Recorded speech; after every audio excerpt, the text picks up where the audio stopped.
Ja si myslím, že po tej dnešnej ceste, ktorá bola náročná z toho dôvodu, že skoro ráno sa cestovalo, sme volili tréning taký vlastne na rozbehanie, že by nebol kontaktný veľmi, že by nedošlo ešte k niektorým zraneniam. A taký ten predzápasový tréning budeme až zajtra o 10:00 mať, vlastne pred zápasom. Po obede ešte bude nasledovať taktická príprava a samostatný zápas večer.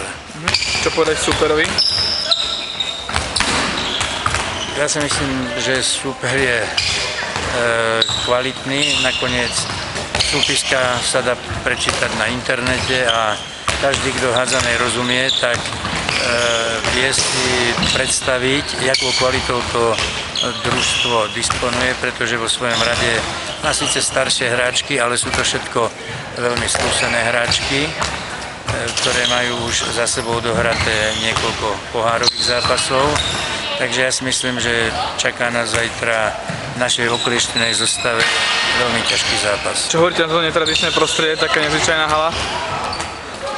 Ja si myslím, že toto je štýl taký tejto hal vo Švédsku, čo sú v Dánsku, čo sú toto funkčné haly využiteľné, kde vidíme sa postavia 3 ihriska a na to vlastné stretnutie bude jedno, zasúvacie tribúny. Takže je to také, tak sa to v týchto krajinách stavia.